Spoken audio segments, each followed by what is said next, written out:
Halo semuanya, kembali lagi di pembahasan alur cerita Boruto to Blue Vortex yang semakin memanas. Kali ini, situasi di Konoha benar-benar berada di ambang bahaya besar. Ancaman baru telah tiba, dan target mereka kali ini adalah seseorang yang sama sekali tidak terduga. Bersiaplah, karena kebenaran mengejutkan tentang Kyuubi mulai terungkap. Di tengah situasi yang genting, Shikamaru terkejut mendengar laporan dari Shikadai bahwa musuh saat ini sedang mengincar Himawari. Kebingungan melanda mereka karena alasan pastinya belum diketahui. Namun semua ini dipastikan memiliki kaitan erat dengan Kyuubi. Himawari yang sedang bersama Chocho tampak syok dan ketakutan. Dengan tatapan penuh tanya. Himawari bergumam dalam hati, apa maksudnya? Kenapa mereka mengincarku? Sementara itu, sosok musuh misterius mengawasi mereka dengan tatapan dingin. Suasana mencekam juga dirasakan oleh Hamado di laboratoriumnya. Layar monitor menunjukkan Kawaki yang tampak tak sadarkan diri atau terdesak dalam kondisi kritis. Sambil mengetik dengan panik, Hamado berteriak, "Kawaki! Hei! Cepat bangun!" Hamado yang berkeringat dingin, apa-apaan? Mereka ini? Gumamnya, ketegangan beralih ke tempat persembunyian rahasia. Di sebuah ruangan berbatu, Boruto terduduk diam sambil memperhatikan segel karma di telapak tangannya. Tiba-tiba, Kashin Koji yang mengenakan jubah hitam mendekat dan memecah keheningan. Boruto. Mereka sudah bergerak. Kabar ini langsung membuat Boruto bersiaga. Tanda-tanda pergerakan musuh dikonfirmasi oleh kata-kata mata-mata yang bergerak cepat melintasi akar pohon raksasa. Boruto segera bertanya, "Di mana?" "Konoha?" Koji pun membalas, "Ya. Pergilah ke segitiga." Tanpa membuang waktu, dengan gerakan super cepat, Boruto langsung melesat pergi. Boruto tampak merapalkan segel tangan, bersiap masuk ke medan pertempuran. Sementara itu, di tengah Konoha, Shikadai mencoba menginterogasi musuh yang menghadang mereka. Shikadai bertanya mengapa kalian tiba-tiba mengincar Himawari, padahal sebelumnya kalian mengaku datang karena mengikuti petunjuk keberadaan Naruto Uzumaki. Di ruangan Hokage, Shikamaru menyimak perbincangan Shikadai dan Jura. Dengan tenang, Jura menjawab, "Langsung saja kukatakan. Petunjuk yang kumaksud adalah Kyuubi. Dan aku merasakan reaksi cakra itu dari Himawari Uzumaki." Pernyataan ini sontak membuat Shikamaru benar-benar syok dan kebingungan dalam hati. Apa maksudnya? Kenapa dari Himawari? Dan lagi. Seharusnya, Kyuubi sudah musnah, kan? Himawari tampak sangat syok mendengar kata Kyuubi disebut oleh musuh.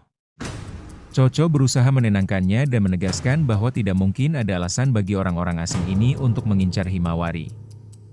Namun, sosok klon pohon dewa tersebut dengan tenang menjelaskan situasi mengejutkan ini. "Jika kami memakanmu, Himawari Uzumaki, maka kami akan mengetahui satu jawaban. Itu," ucapnya dengan tatapan dingin. Kata, "memakan," langsung membuat Himawari, Shikamaru, dan Inojin terbelalak tidak percaya. Sambil melangkah maju dengan suara langkah kaki yang mengintimidasi, musuh itu memperingatkan tim 10, Ino Shikacho, agar tidak ikut campur karena dia sudah memberikan peringatan sebelumnya.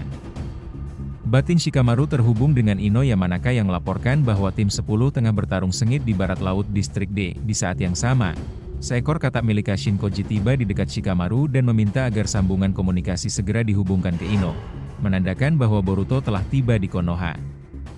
Di sudut lain, Kawaki akhirnya mulai sadar dari pingsannya dengan erangan kecil. Delta langsung memarahi Kawaki karena telah membuatnya khawatir.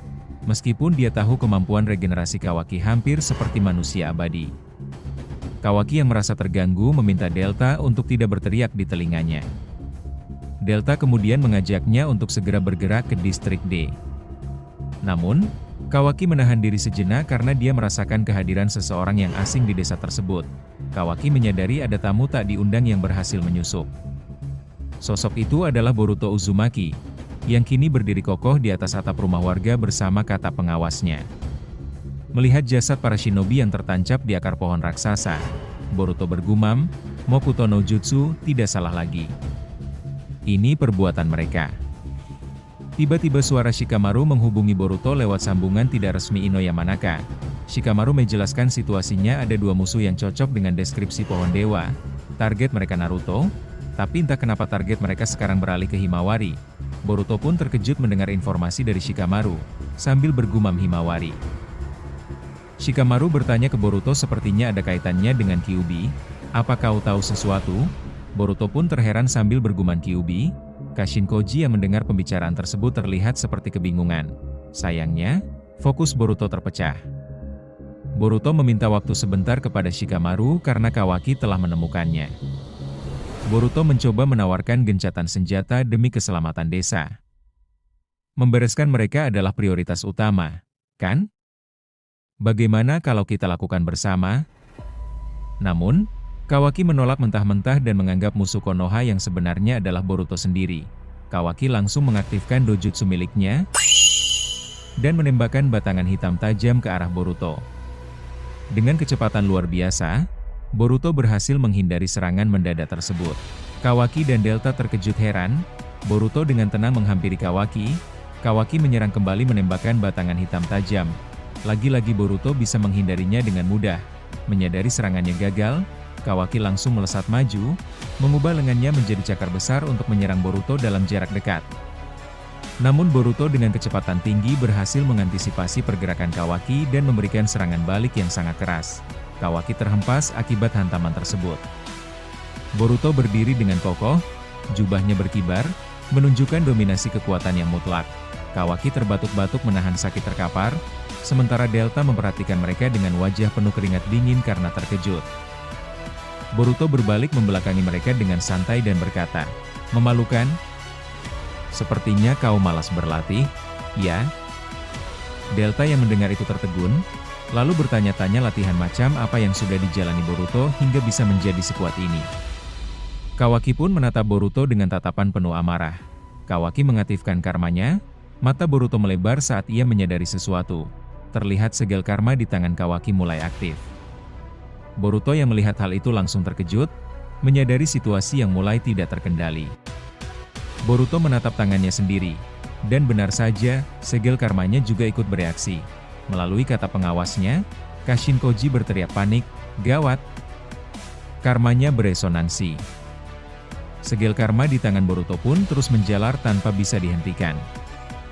Kashin Koji memberikan perintah darurat, "Boruto, kita harus mundur untuk sementara waktu. Ambil jarak sebelum kau kehilangan kendali." Tubuh Boruto mulai bergetar hebat menahan rasa sakit akibat resonansi paksa tersebut.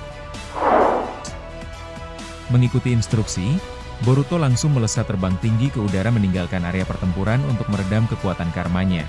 Kawaki dan Delta hanya bisa menatap ke langit dengan penuh kebingungan.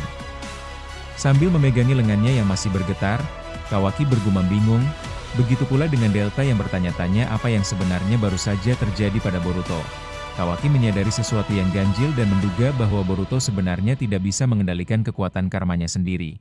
Di sisi lain, saat seekor burung elang raksasa datang membawa Himawari dan Inojin untuk melarikan diri dari musuh. Sementara itu Jura memperhatikan dari bawah. Shikadai langsung mengunci pergerakan Jura menggunakan jurus andalannya. "Memangnya kau punya waktu bersantai? Lawanmu adalah kami," seru Shikadai tegas. Musuh tersebut melirik dengan tenang, "Begitu ya?" Sayang sekali. Tiba-tiba sebuah bola hitam pekat muncul di dekat kepala musuh tersebut, bersiap melepaskan serangan balik yang berbahaya. Shikadai langsung berkeringat dingin menyadari bahaya yang mengancam. Shikadai panik, sambil bergumam, "Gawat!" karena serangan musuh terlalu cepat untuk dihindari. Tepat sebelum serangan itu dilepaskan, Chocho dengan mode tangan raksasanya datang menerjang dari samping dan menghantam Jura untuk mengubah sedikit arah serangannya. Sambil berteriak, "Shikadai!" Shikadai pun merespon langsung melompat. Dari serangan tersebut meledak dahsyat, menghantam daratan hingga menciptakan kepulan asap tebal yang membubung tinggi. Di tempat lain, tampak Sarada sedang berlari kencang menuju lokasi pertempuran demi memastikan keselamatan Himawari dan teman-temannya. Melalui telepati, Shikadai meminta Inojin agar bergegas untuk menjemputnya dan Chocho. Inojin dengan sigap menyuruh Himawari untuk berpegangan erat saat elang tintanya terbang melesat. Mereka berhasil ditarik ke atas tepat di bawah tatapan dingin para klon pohon dewa yang mengawasi dari daratan. Hidari menghampiri Jura dan berkata mereka kabur. Tidak apa-apa, Jura menyebutkan bahwa target utama mereka tetaplah Himawari Uzumaki. Namun, mereka mulai menganalisis keanehan perilaku manusia. Jura merasa heran mengapa para shinobi ini rela mempertaruhkan nyawa demi melindungi satu orang, melawan naluri bertahan hidup mereka sendiri. Bagi para klon, misteri di balik perasaan manusia ini adalah informasi berharga yang harus mereka cari jawabannya. Ketegangan beralih ke atas selang Inojin, Shikadai mengusulkan agar mereka menggiring musuh keluar dan menjauh dari area desa demi meminimalisir kerusakan. Namun, Himawari yang menyadari bahwa dirinya adalah target utama musuh, mengambil keputusan berani. Dengan tatapan mata yang dalam, dia meminta Inojin untuk menurunkannya. Biar aku sendiri yang kabur. Bersama kalian pun, hasilnya pasti sama saja. Mereka bukan lawan kita. Ucap Himawari dengan nada pasrah sekaligus protektif. Mendengar hal itu, Inojin dan Shikadai langsung membentaknya dan melarang keras tindakan ceroboh tersebut, karena mustahil bagi Himawari untuk lolos sendirian dari monster-monster sekuat itu. Saat perdebatan terjadi, momen magis pun tiba. Kesadaran Himawari tiba-tiba tersedot masuk ke dalam ruang bawah sadar spiritualnya sendiri. Dia terkejut saat mendapati dirinya terduduk di atas hamparan air yang tenang dan luas. Dari balik punggung Himawari, muncul ekor raksasa yang melambai-lambai. Sebuah suara berat terdengar menggema di ruangan tersebut. Wah, wah. Aku tak menyangka, Jubi, itu bisa mengendus keberadaanku, menampakkan wujud aslinya. Sosok Kyuubi alias Kurama dalam versi mini yang menggemaskan namun tetap terlihat sangar. Dengan seringai khasnya, Kurama kecil itu menyapa, "Gadis kecil, apa kau mengenalku?" Himawari yang gemetar dan tidak percaya langsung bergumam, "Kau? Kyuubi, kan?" Kebangkitan sang rubah ekor 9 di dalam tubuh Himawari resmi menjadi awal dari babak baru kekuatan terdahsyat desa Konoha. Kurama telah kembali. Meskipun wujudnya masih kecil, kehadiran Kyuubi di dalam diri Himawari dipastikan akan mengubah peta kekuatan di era ini secara drastis. Bagaimana menurut kalian cara Kurama bisa bereinkarnasi di tubuh Himawari? Tulis teori gila kalian di kolom komentar. Jangan lupa like dan share video ini. Sampai jumpa di video berikutnya.